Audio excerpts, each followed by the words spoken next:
시간이 되겠습니다. 우리가 58번째 다니엘서 강의, 제목은 내 몫을 누릴 것이라, 내 몫을 누릴 것이라 하는 제목으로 말씀을 생각하도록 하겠습니다. 우리가 지난주에는 다니엘이 마지막으로 보았던 환상, 또 그 의미가 무엇인지를 설명드린 다음에 다니엘이 질문했던 내용을 살폈습니다. 그게 뭐냐 하면, 내 주여, 이 모든 일의 결국이 무엇입니까? 이런 질문인데, 다니엘이 이 질문을 물었던 그 핵심은 뭐냐 하면은, 이제 마지막 때에 큰 환란이 있게 되고 하나님이 정하신 때에 그 환란이 다 끝나게 된 다음에는, 그 다음에는 무슨 일이 있는가? 그 질문을 한 것이라고 생각이 됩니다. 이에 대해서 주님은 10절 말씀에 보면은, 많은 사람이 연단을 받아서 스스로 정결케 되며 희게 될 것이나 악한 사람은 더 악을 행한다 그랬습니다.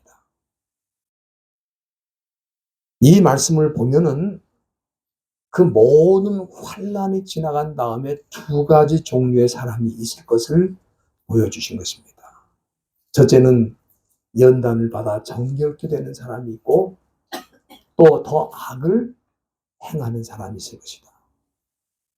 마치 농부가 추수를 하면은 알곡이 있고 쭉정이가 있는 것처럼, 키질을 하면은 알곡은 남고 쭉정이는 날아가잖아요. 그런 것처럼 이 마지막 대환란이 있은 다음에 연단을 받아서 정결케 되는 사람이 있고, 또 그렇지 않은 사람이 있다. 이 연단을 받아서 정결케 된 사람은 우리가 정금이라고 할 수 있겠죠.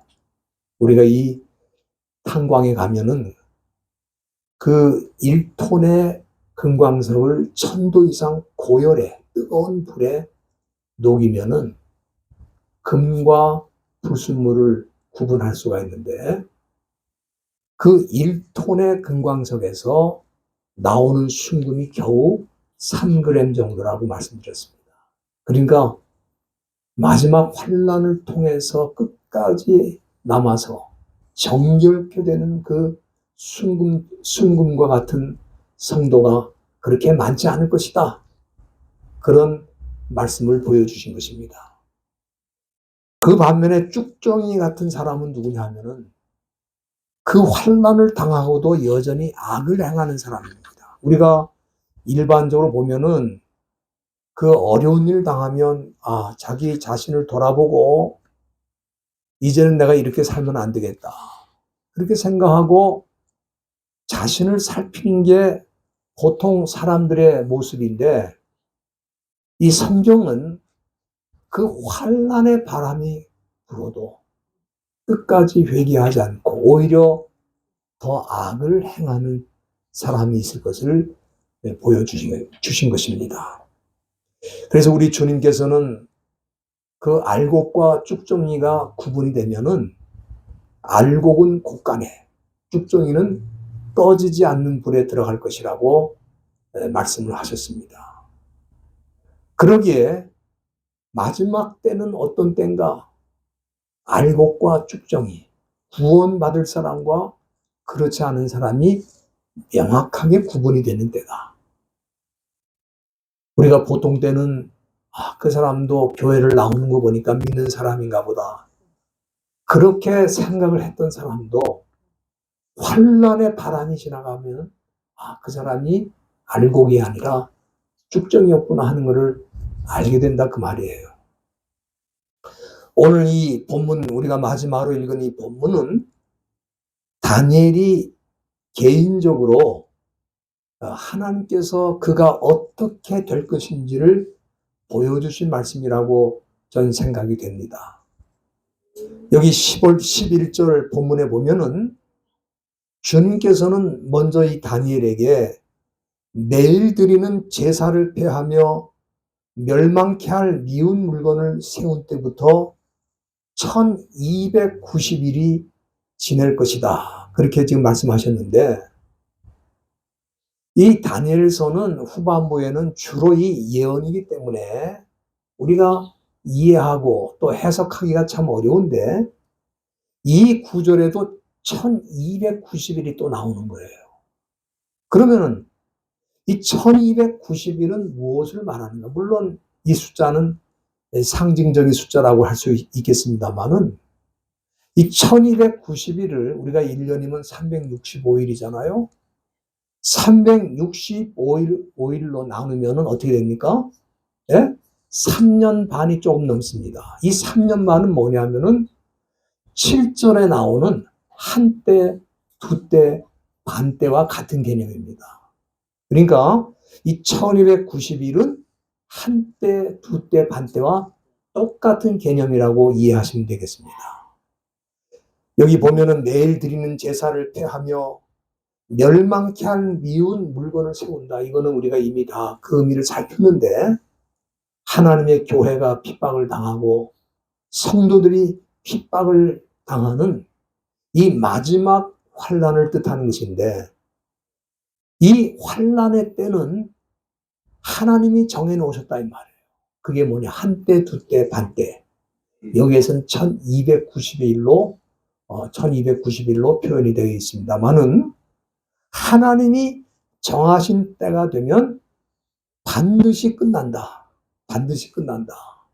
그거를 다시 한번 강조해 주실 것이다. 그렇게 볼 수 있겠습니다. 그런데 오늘 본문 12절에 보면 또 한 가지 이해하기 힘든 표현이 나와 있는데, 그거는 뭐냐면은 1335일이라는 숫자가 또 거기 나옵니다. 1335일까지 이르는 그 사람은 복이 있다. 그렇게 말씀하셨는데, 이건 또 무슨 의미인가? 그렇죠?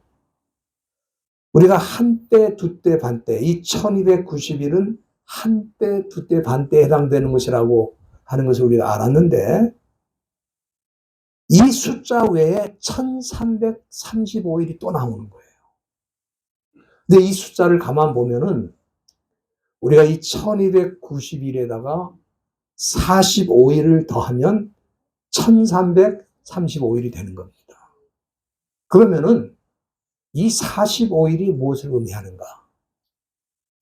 이걸 이해하면은 1335일의 의미를 이해하게 되는데, 여기 45일은 우선 길지 않은 시간을 의미한다. 그렇게 여러분들이 이해하시면 되겠습니다. 45일은 그렇게 길지 않잖아요.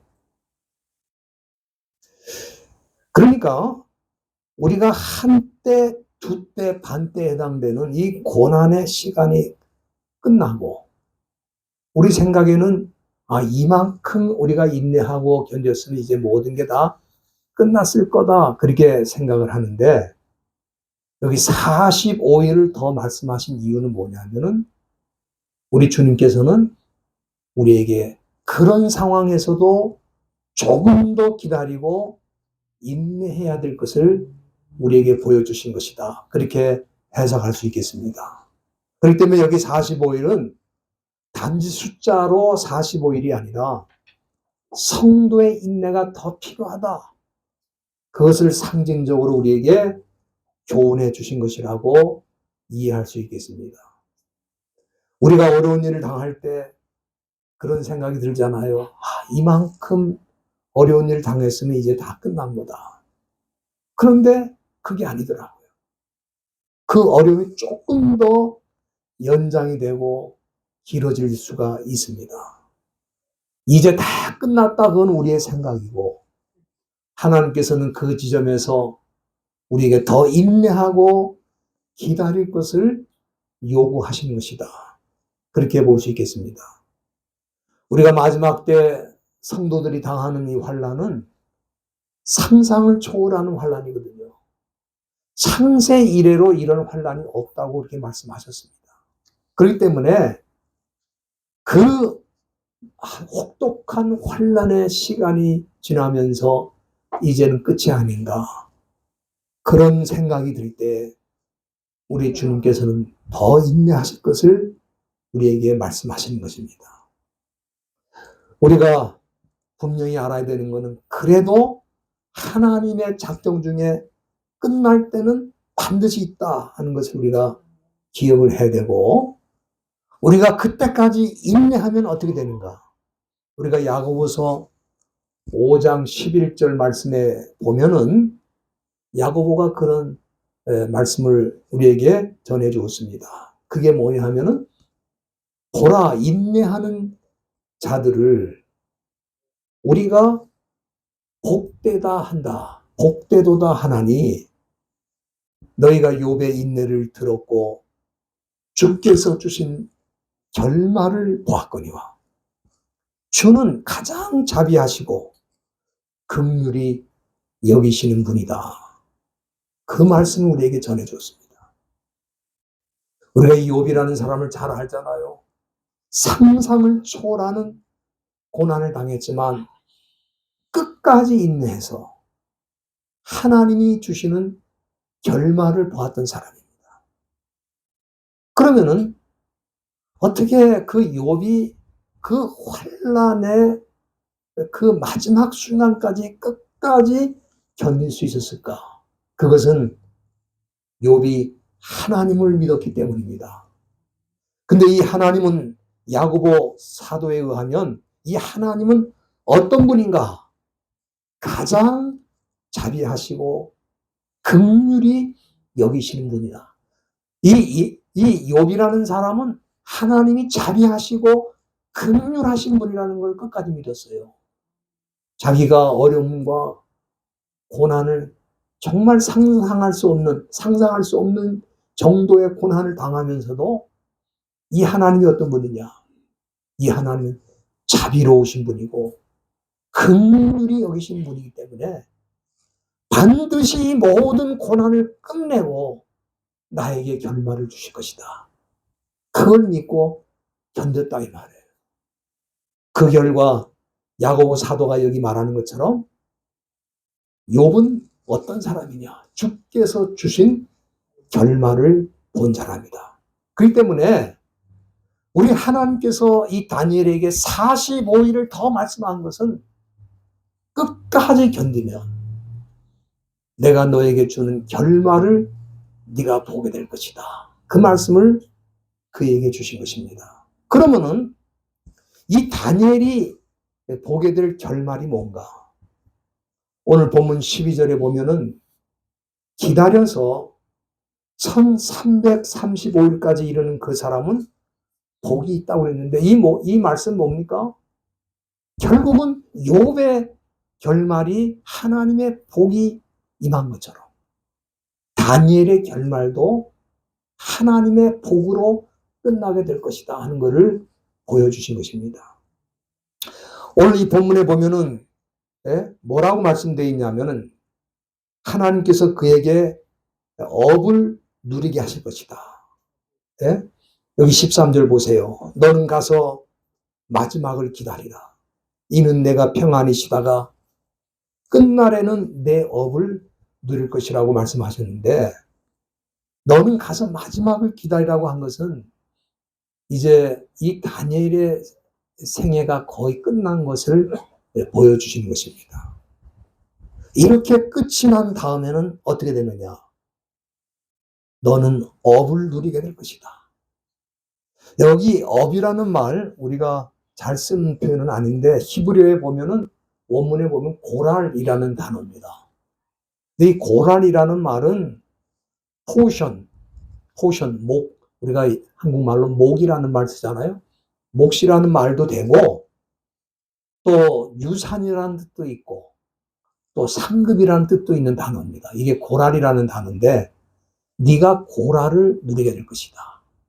다시 말하면 네가 하나님이 주시는 하나님이 주시는 아니면 하나님이 주시는 상급, 하나님이 주시는 유산, 그거를 받게 될 것이다. 그렇게 말씀한 것이라 이해가 됩니다. 그러면은 하나님이 그에게 주시는 몫이 뭔가? 오늘 그걸 좀 생각을 해보겠습니다. 먼저 우리가 2절 중간에 보면 우리가 앞서서 이미 다 읽었습니다만은 이 마지막 장 12장 2절에 보면은 이런 말씀이 있어요. 땅의 티끌 가운데에서 자는 자 중에 많이 깨어 영생을 얻는 자가 있을 것이다. 그러니까 이 몫에 대해서 이미 하나님이 그에게 말씀하신 거예요. 그 몫이 뭐냐? 영생을 얻는 것이다. 영생을 얻는 것이 이 다니엘에게 주어질 하나님의 유산, 하나님의 몫이라는 것을 여기 보여주셨는데, 베드로전서 1장 9절에 보면은 사도 베드로가 이런 말씀을 전해주었습니다. 그게 뭐냐 하면 성도들이 하나님과 그 아들 예수를 믿을 때 믿음의 결국을 보게 될 것이다. 그랬어요. 근데 그 믿음의 결국이 뭐냐 하면은 영혼의 구원을 받는 것이다. 이렇게 말씀했습니다. 우리가 이 세상에서 환난을 당하고 어려움을 당해도 끝까지 인내하며 믿음의 길을 가는 한 가지 이유가 있다면 바로 이 하나님이 주시는 목, 영혼의 구원, 영생을 누리기 위한 것이라는 것을 이 말씀이 강조하고 있는 것입니다. 여러분, 이 세상 사람들은 뭐라고 말합니까? 그 어떤 종교를 믿어도 다 구원받는 거야. 또 심지어 아무것도 믿지 않아도 너 구원받아. 그렇게 말하는 사람들이 많이 있습니다. 이걸 우리가 소위 Universal Salvation, 만인 구원설이라고 말하는데, 이 세상 사람들은 예수를 믿든지 안 믿든지 뭘 믿든지 다 마지막에 구원을 받는다는 거예요. 그런데 예수님 뭐라고 그러셨어요? 여러분들이 요한복음 11장 25절 말씀 한번 찾아보세요. 다 잘 아는 말씀인데, 그 요한복음 11장 25절에 보면은 우리 예수님께서 나는 부활이요 생명이니 나를 믿는 자는 죽어도 살겠고 그랬습니다. 여기 말씀 분명히 우리 예수님이 선포하셨잖아요. 네? 누가 죽어도 산다고요? 나를 믿는 자만, 나를 믿는 자가 죽어도 산다고 그랬어요. 그 어떤 걸 믿어도 또 안 믿어도 그런 게 아니라 나를 믿는 자가 죽어도 산다. 그리고 요한일서 5장 11절에도 보면은 사도 요한이 그렇게 기록했습니다. 또 증거는 이것이니 하나님이 우리에게 영생을 주신 것. 하나님이 우리에게 영생을 주셨다는 거예요. 그런데 그 영생이 어디 있냐? 그의 아들 안에 있는 그것이라고 그랬어요.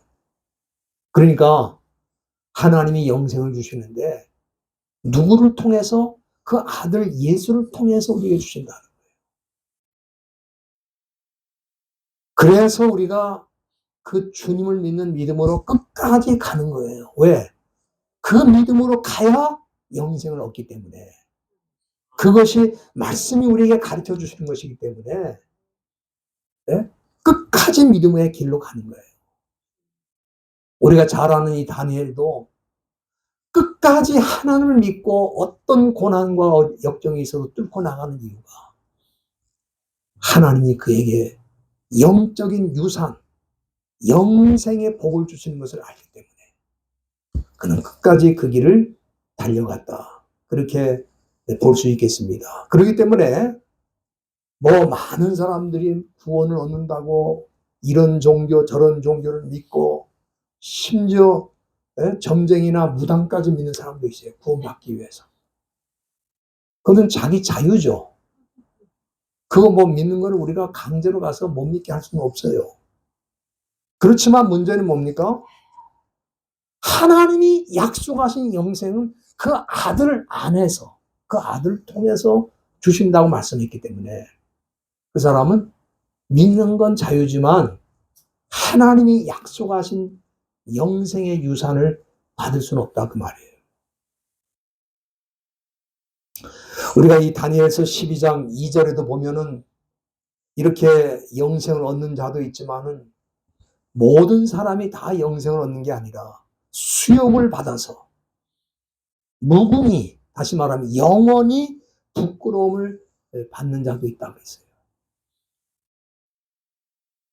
여러분들 알곡과 쭉쟁이는 구분되는 겁니다. 같이 있어요.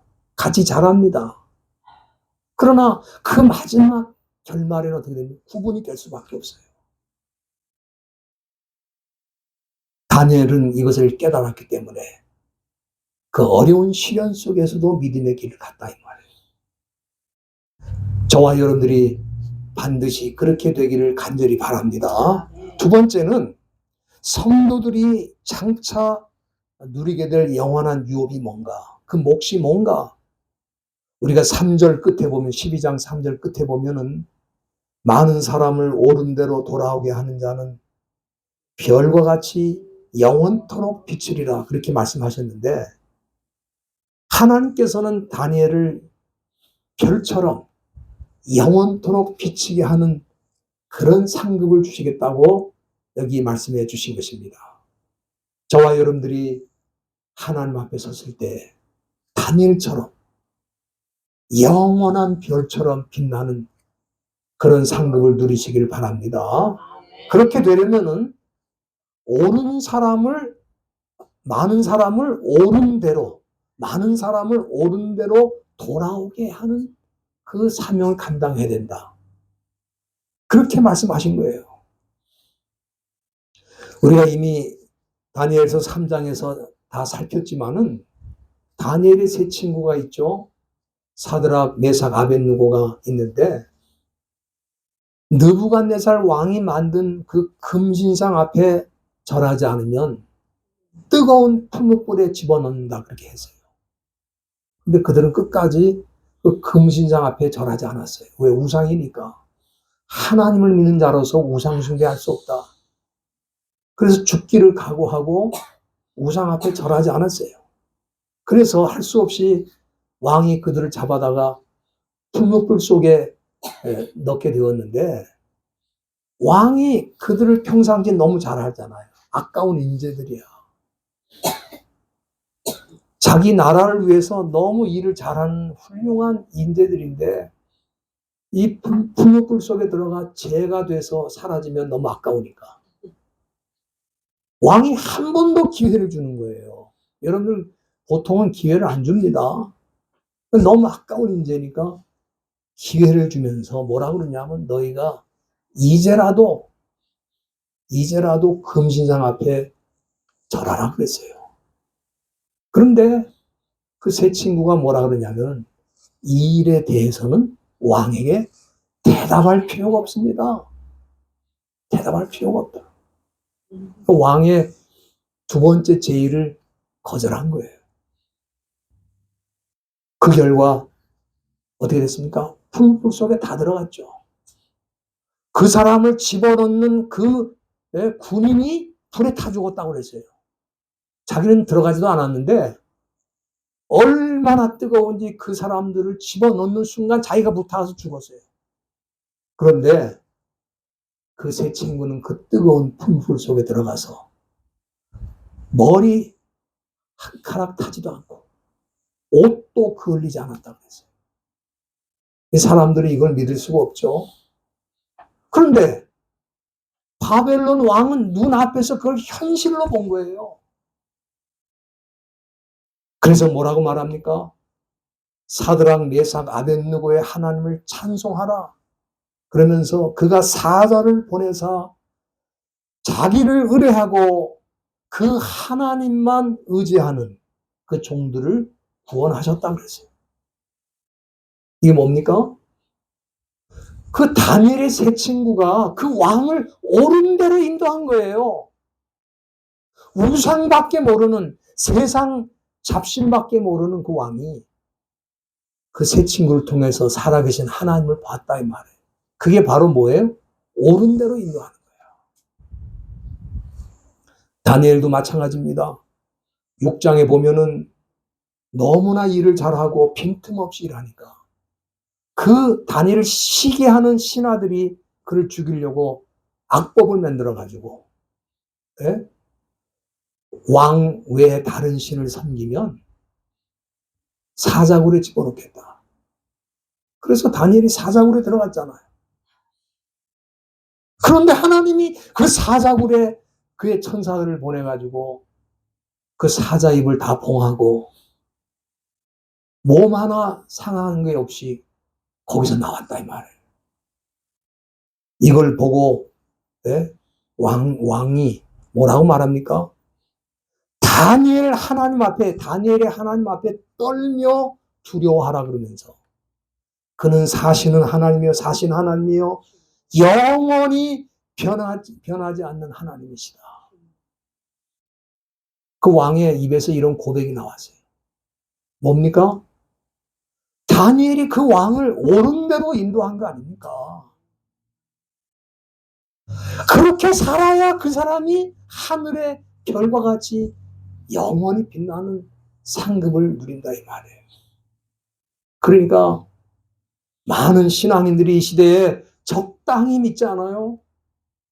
주님께 한 발, 세상에 한 발, 양다리를 걸치고 두 주인을 섬기지 말라고 그랬는데 하나님도 섬기고 세상의 재물도 섬기고 이렇게 살면은 하늘에서 영원히 빛나는 별처럼 되는 게 아니라 땅의 티끌처럼 망하는 거예요. 사라지는 거예요. 오늘 하나님께서 너는 업을 누리게 될 것이다. 너는 하나님께서 너에게 주시는 상급을 누리게 될 것이다. 그 말은 첫째는 영생이요. 두 번째는 하늘의 별처럼 빛나는 아름다운 유업을 받게 될 것이라고 그렇게 말씀하신 것입니다. 우리가 이사야서를 지난 한 1년 이상 매주일 묵상을 했는데 이 다니엘서에 보면 뭡니까? 하나님과 세상 권력이 충돌할 때에 다니엘은 세상 권력 편에 서질 않고 하나님 편에 섰다 이 말이에요. 왜 그렇습니까? 다니엘은 한 가지 진리를 알고 있었어요. 그게 뭐냐? 내가 지금 눈에 보고 있고 발을 딛고 살고 있는 이 세상은 절대로 영원하지 않고 하나님의 나라만 영원하다는 것을 깨우쳤다 이 말이에요. 그래서 역사의 무대에 나타났던 바벨론, 페르시아, 마게도냐, 로마 제국 이거 다 강한 나라 아닙니까? 이 다니엘은 바벨론이 무너지고 페르시아가 쓰는 것까지는 봤어요. 그러나 그 이후에 일어날 마게도냐, 로마 제국 경험해보지도 못했어요. 그러나 그 나라들이 다니엘서에서 보여준 예언들 다 무너졌잖아요. 그리고 지금 이 다니엘서는 또 한 가지를 말하고 있는 거예요. 그게 뭡니까? 지금 우리가 살고 있는 이 보는 세상도 영원할 것 같은데 영원하지 않다. 끝날 때가 있다는 거예요. 이제 장차 마지막 때에 창세 이래로 인류가 경험해보지 못한 환란을 경험한 그 순간 이 세상 나라는 끝나는 거예요. 그러나 우리에게는 영원한 나라가 있잖아요. 영원한 나라가 있잖아요. 그리고 어떤 사람은 이 세상 마지막 대환란이 오기 전에 하나님이 먼저 불러가셔서 다니엘처럼 영원한 상급을 주시고 그걸 받은 사람도 있지만 어떤 사람은 마지막까지 그 환란을 통과해서 하나님이 그 모든 환란을 끝내주실 때까지 인내하고 승리해서 다니엘처럼 하나님이 주시는 영원한 유업을 받을 사람도 있습니다. 우리가 어떻게 될지는 몰라요. 어떻게 될지는 몰라. 그러나 반드시 이 세상 나라는 끝날 때가 있고 하나님의 나라만 영원히 남는 그 순간이 온다는 거예요. 그렇기 때문에 저와 여러분은 이 마지막 때 혹시 우리가 살고 있는 이 시대에 주님의 재림이 이루어지고 마지막 순간이 올 수도 있다 이 말이에요. 그러나 그때도 우리가 끝까지 믿음으로 승리를 해서 저와 여러분들이 다니엘처럼 영원한 상급, 영원한 생명과 함께 하늘의 별처럼 영원토록 비치는 그 놀라운 축복을 받아 누리시기를 주님의 이름으로 간절히 부탁드립니다.